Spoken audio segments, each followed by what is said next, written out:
A very good morning, dear children. Today we are going to start with chapter 3, Chemical Reactions and Equations. We know that there are a lot of changes which happen in the environment that we stay in. These changes that happen can be divided into two: physical change and chemical change. Let's try to understand physical change with the help of an example, that is ice getting converted into water and water getting converted into steam. We know that ice is in the form of a solid, that is why S is written. This ice, it melts to give rise to water, which is in the liquid form, and liquid, it evaporates. It boils and it evaporates to form steam, which is in the gaseous form. So you can say that during a physical change, the state of matter changes, that is from solid to liquid, from liquid to gas. Now we know that ice gets converted into water when we are increasing the temperature, and similarly when we increase the temperature of water, that gets converted into steam. If I actually cool down this steam, it will give me water, and if I cool down water, it will give me ice, which means that this is a reversible change. Physical changes can be reversed very easily. Other than this, we know that water that is in the liquid form has the molecular formula of H2O. Ice also has a molecular formula of H2O, and steam also has a molecular formula of H2O, which means that even though the state of matter is changing, the composition remains the same. So how can we actually define or characterize the physical change? Physical change are those changes where the state of matter changes, they are reversible changes, and the composition remains the same. Now let us look at chemical change. The example we will consider for understanding chemical change is the conversion of milk to curd. Here, the state of matter may or may not change. That is, it is not important that every time, as you see in physical change, it is not necessary that all the time there is change of state of matter. Sometimes a solid substance may show a chemical change but still remain solid. There may be some liquid substances which show a chemical change but still remain liquid. So in chemical changes, the state of matter may or may not change. Now we know that we are getting curd from milk, but we cannot get milk from curd, which means that chemical changes are irreversible. Once it has happened, we cannot reverse the change like you see in physical change.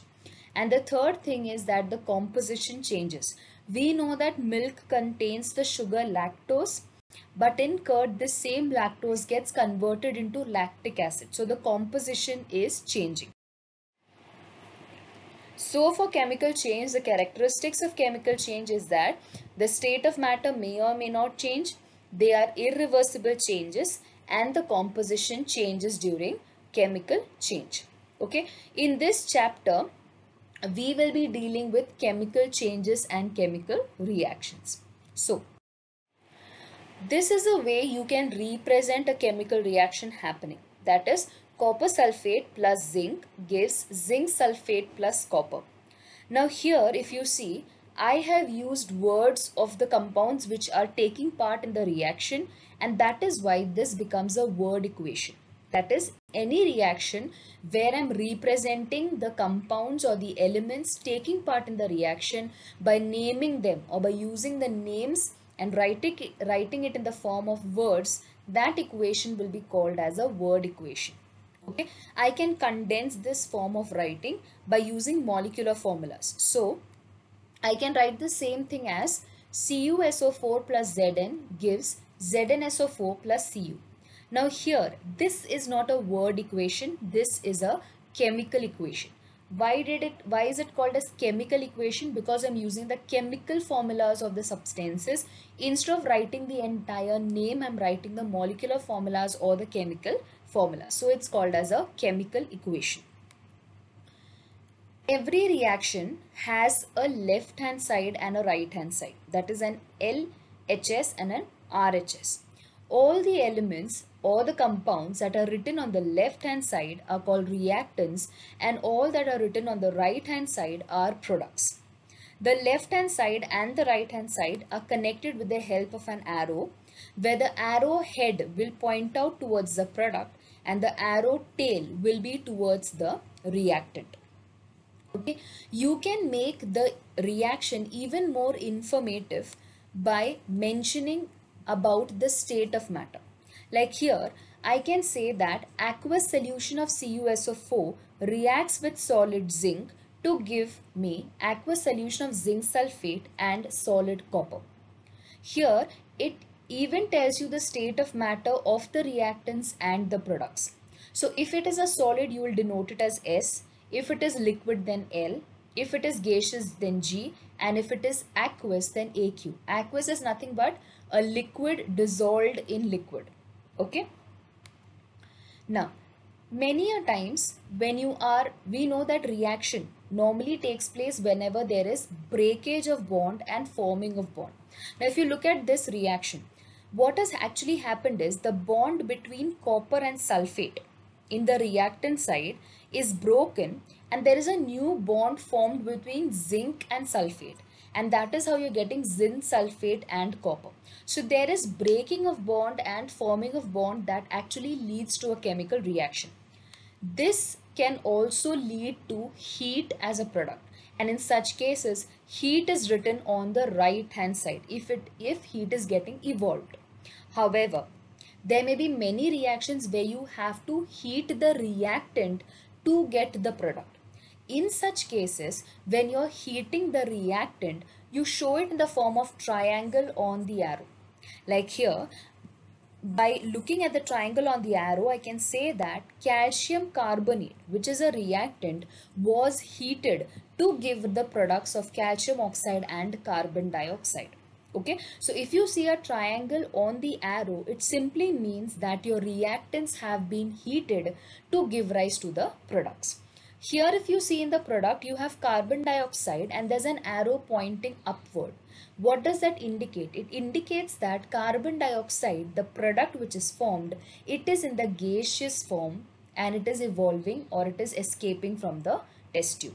Okay, so it is basically indicating that the product is in the gaseous form. So an arrow upward indicates that. If you have any reaction where there's an arrow indicate it's pointing downward, it means that the product is a precipitate. What do you mean by a precipitate? A precipitate is nothing but an insoluble solid. Okay, so arrow upward means that the product is gaseous. If it is an arrow downward, it means that the product is a insoluble solid or it is a precipitate. There are many reactions which have to happen at specific temperature. Okay, such conditions which you are maintaining during the chemical reaction also has to be mentioned on the arrow. Like here, the reaction where vegetable oil is reacting with hydrogen gas to give rise to vanaspati ghee, this reaction happens normally at 60 degrees Celsius in the presence of nickel catalyst. So 60 degrees Celsius and nickel catalyst has to be mentioned on the arrow so that wherever it is done, wherever this reaction is performed, they maintain the specific conditions so that products can be formed. Okay, this is a general information about chemical reactions. Now, this is a picture which has been taken from your 9th standard text. This is there in your 9th standard text as well. Okay, if you see here, in the conical flask, I have sodium chloride solution, and in the conical flask, I have a test tube which has silver nitrate solution. Once I take these solutions in the conical flask and the test tube, I weigh the content. The content weight comes up to be 300.23 gram. Okay, now after I weighed it, what do? Is I mix the two contents. I mix sodium chloride and silver nitrate. When I'm mixing it, I get a white colored solution that is of silver chloride. Now after the reaction, if I go to weigh it, the weight remains the same. Okay, it simply indicates that how many of our molecules are taking part in the reaction as reactants. The same number of molecules will be there in the product. Okay, this is the reaction. Silver nitrate reacts with sodium chloride to give rise to silver chloride and sodium nitrate. Let's see how they are equal. If you see on the left hand side, silver, that is Ag, one molecule of Ag is there on the left hand side. If you see on the right also, one is there. How do I know one is there? Because there's no number next to it, means it's one. Okay. Similarly, if you look at nitrogen, on the left is 1, on the right also it is 1. If you look at oxygen, it's 3, here also on the right also it is 3. If you look at sodium, it is 1 on the left, 1 on the right. Chlorine is 1 on the left and 1 on the right, which means that how many ever molecules took part as reactants, that same number of molecules are there in the products. Such a equation is called as balanced equation. Same number on both the sides. Okay. There may be some reactions which do not seem to be balanced. In such conditions, you have to balance it, and that is what we're going to learn today. That is balancing of a chemical equation. Okay, but before you learn how to balance it, and before we deal with a lot of examples, there are few things you have to remember. First of all, you should know how you are supposed to take the element that is there in the compound. Now here I have the compound sodium hydroxide. I should be able to pick out the elements which have formed the compound. So which are the elements? How do I come to know? Just look at the capital letters. So here I have N, O and H as a capital letter. Because A is a small letter, what do I do is I take it along with a capital N. Okay, so which are the three elements in my compound? It is sodium, oxygen and hydrogen. Okay, only look at the capital letter. If there's any small letter, you take it along with the previous capital letter. So here, because A is small, I take it along with N, and that is why my element that is formed is sodium. Okay, and how do I come to know how many of them are taking part in the reaction? You only have to see whether there are any numbers there. If there are no numbers, you consider it to be 1. Okay, so here there is no number next to Na, so I consider it as to be 1. Oxygen also, now no number is there, so I consider it to be 1. Hydrogen also the same. Let's take another example, that is H2SO4. Here I need to find out that how many elements are forming my compound. So it's basically H, S and O. All of them are capital. So there are three molecules which have come together to form the compound. How many of hydrogen? Now next to hydrogen you see the number 2. So I know that 2 atoms of hydrogen have come together in the compound. So I write H is equal to 2. Similarly, if you look at S, there is no number next to it. That is why S becomes 1. And O, because 4 is there, 4 will be 4 atoms of oxygen have come together to form the compound. Okay. Now, while you are balancing the equation, many a times you may have to add numbers. You may have to put numbers next to the compound. Whenever you are putting numbers next to the compound, always remember you put it in front of the compound. Like here, I had to balance NaOH with a 2, for example. So where do I put the 2? I put the 2 in front of the first letter of the compound. Okay. Now what happens to the entire compound? This 2 gets multiplied with every single component of the compound. So Na also becomes 2, O also becomes 2, H also becomes 2. Okay. Always remember, whenever you want to add a number, you will add it in front of the first letter of the compound. Okay. And that number will apply to all the components of the compound. Okay. Let's do it with H2SO4 also. Now here also I have put 2 in front of H2SO4 to balance it. Just an example. What happens to the numbers? Now H already had 2 atoms. The 2 which it had, the subscript, will get multiplied with the number in front. So 2 2s are 4, so H becomes 4. Okay. S did not have any number, you considering it to be 1, so 1 into 2, that is 2. O was 4. Okay, so I have put 2, so 4 2s are 8. Whichever number you are putting in front of the compound that number gets multiplied with the total number of atoms of that particular atom or molecule. Okay, this is the only thing that you have to remember before you start with balancing the equation. Okay, so let's start with balancing a chemical equation. This is a very important concept in this particular chapter, so you have to pay attention. Okay, now what is my first step? My first step is that whichever chemical equation has been given to you, just label it as equation 1. That is the first thing you do. The second step you do is you make a table where you have 3 columns: element, reactant and product. Okay, you have 3 columns: element, reactant and product. How do you find out which are my elements? You just have to look at the chemical equation. Mg is my first one. As I told you, just look at the capital letters which are there. That is all you have to do. Now M is a capital letter. G being small, it's going to be taken along with M. So Mg becomes my first element. My second element that I have is O. Okay. Now what do? I have to count the total number of reactants of Mg and total number of products of Mg. So where are my reactants? My reactants are on the left hand side. Where are my products? It's on the right hand side. So let's look at the number of reactants on the left. Mg does not have any number there. So I consider my reactant to be 1 and I write it in that row. Similarly, I look at the right hand side. There also Mg has no number. So I write it as being 1. Okay. Now going on to the next element, that is O. O, if you look at the reactant side, there is a number 2 written. So I will write 2. But on the right hand side, it is 1.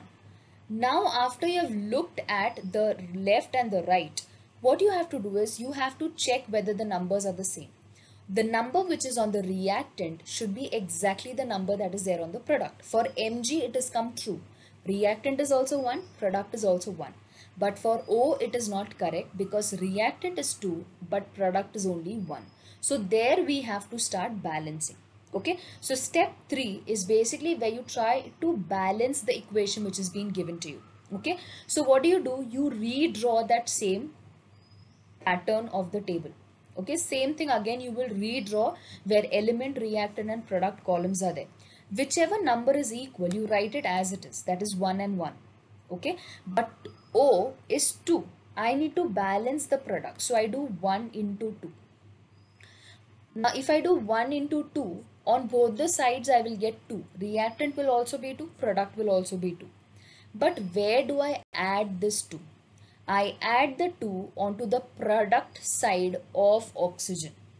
I repeat, I add this 2 onto the product side of oxygen. Product side is on the right hand side of oxygen. Okay, so I have to add the 2. So the 2 gets added not below the oxygen. This is wrong. Where do I add the 2? I add it in front of the compound. This is what I told you in the previous slide. Whenever you are adding a number, always add it in front of the compound. Okay. Now, after you have balanced this, you again try to find out whether it has got balanced. So again, the same procedure you will follow. For Mg, you will look at the reactant side. It is 1. But what has happened to the product side? This 2 which you have put, now it gets implied or it also gets added with Mg. So now Mg has become 2 in the product side. Okay. Look at the O now. O on the left is 2. You write 2 in the reactant, and O on the right is also 2. That 2 implies to the entire compound. So that also becomes 2. Now here what has happened? My oxygen has got balance. That's correct. But my magnesium has lost balance. So I need to balance that as well. So how do? I multiply that 1 into 2. Okay, so that both the sides will be equal. Now, where am I adding this 2? This 2 which I have to add, it will be added on the reactant side of magnesium. I repeat, 2 is to be added on the reactant side of magnesium. Reactant side means left hand side of magnesium. Okay, so I'm going to add 2 to the reactant side. And then again redraw that column. Okay, when I redraw the column, if I go to count, now Mg on the left is 2, on the product side is 2. Oxygen on the left is 2 and on the right is 2. Now this is where your entire reaction has got balanced. How do I come to know it is balanced? Because if you see the reactant side and the product side of all the elements involved in the reaction, you will see that they are the same. Magnesium is 2 on the left, 2 on the right. Oxygen is 2 on the left, 2 on the right. So this step 4 is where you rewrite that equation in the balanced form. That is 2Mg plus O2 gives 2MgO. This is the balanced equation. Okay, I hope this is clear. Let's look at another example. N2 plus H2 gives NH3. My first step is I have labeled it as equation 1. One thing you have to remember is every time you are rewriting the equation, you have to keep labeling it as equation 1, equation 2, equation 3 and so on. Okay. So step 1 is where I have labeled it as equation 1. Step 2 is I make my column with element, reactant and product. Element, how do I find out? Just look at the capital letters. So N is there and H is there. That is what I have written. Okay. Now for reactants, I will look at the left first. If I look at the left, N is 2, so I write 2. And if I look at the right, now there is no number there, so I will write it as being 1. Okay. Same thing I'll repeat for H also. H on the left hand side is 2, so I write 2. And on the right hand side it is 3. Okay. Now if you see, N is also not balanced, H is also not balanced. Okay. So I will start with N first. Okay. So step 3 is where I start balancing my equation by adding numbers to it. So I will write 2 as it is for reactant of N. Okay. But in the product, what I'm doing 1 into 2. So where am I adding this 2? I'm adding the 2 on the product side of nitrogen. I repeat, I'm adding the 2 on the product side of nitrogen. Product side of nitrogen means on the right hand side. So here I'm supposed to add the 2 in front of NH3 because that is a product side of nitrogen. Okay. Now again, what do? I've added my number. Now I'll just check if it is balanced. N on the left is 2, on the right is 2. That's correct. H on the left is 2. But now if you see what has happened on the right, H has 3 as a subscript, but we have added 2 to it. So what is going to happen to the 3? The 3 is going to get multiplied with the 2 which you put. So the product here for hydrogen is 6. Okay. So how do I balance 2 and 6? I only multiply the 2 into 3. Okay. So when I do 2 into 3, I will get 6. Correct. So I will rewrite this. Now where am I supposed to add this 3? This 3 will get added on the reactant side of hydrogen. Okay. Always remember, the number you are multiplying, that number you will put. Don't put 3 2s are 6, so 6 has to be added. It is not like that. Whichever number you are multiplying, only that number you will put. Here you are multiplying it with 3, so 3 you should put. You should not put 6. Okay. So I am putting the 3 to the reactant side of hydrogen. So where is my reactant side of the hydrogen? It's on the left hand side. So I'm going to put as 3 here. Okay. Now I will redraw this and just check. So N on the left is 2. So I write 2. On the right is 2. So I will write 2. H, what has happened to H on the left? It is 6 on the left and it is 6 on the right. 3 2s are 6 on the left and 2 3s are 6 on the right. So on both the sides, if you see now, reactants and products are the same.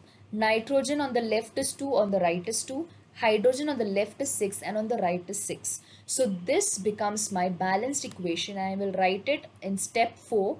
I'll rewrite it as N2 plus 3H2 gives 2NH3, and this is my balanced reaction. Alright. Let's look at another example. Here Ag plus HCl gives AgCl plus H2. My first step is I label it that equation as equation 1. Second step is I make a column.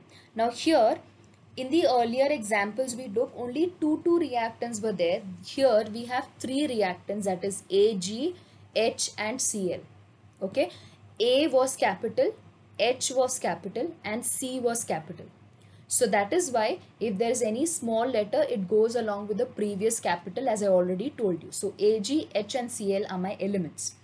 So I will look at the number of reactants I have. On the left I have 1, on the right I have 1. Okay, H on the left is 1, on the right it is 2, and Cl on the left is 1, on the right also it is 1. Okay, so H is not balanced here. So what do I do? For balancing it, I multiply 2 to the H. So where am I putting this 2? On the reactant side of H. So I will put 2 in the reactant side of H. Now again we will try. On the right Ag is 1, Ag on the left and right both 1. H on the left, now because we have added 2, it becomes 2, and on the right it is 2, so we will put 2. But what has happened to Cl now? Cl also has become 2 now. Okay, because you have added 2 for H, Cl also became 2, because that 2 implies to all the components of the compound. So Cl has also become 2, but on the right it is 1. Okay, so now we have to balance what? Cl. So what do? You multiply it with 2. Now here what are you doing? You are adding the 2 on the product side of chlorine. That is on the right hand side of chlorine. So right hand side of chlorine, you add 2. Alright, now again we will check. Ag is 1. Now here again what has happened? Ag has become 2. Because Cl we wanted to balance, so Ag has got unbalanced. That's okay. H on the left is 2. H on the right is also 2. Chlorine is 2 on the left and on the right. So chlorine and hydrogen has got balanced, but now Ag has to be balanced. So what do? It's very simple. Multiply it with 2. So now this 2 what you're doing has to be added on the reactant side of silver. Reactant side of Ag, which is on the left. So on the left I will add 2. Okay. Now again we will check. Ag is 2 on the left, it's 2 on the right. Hydrogen is 2 on the left, it's 2 on the right. Chlorine is 2 on the left and it's 2 on the right.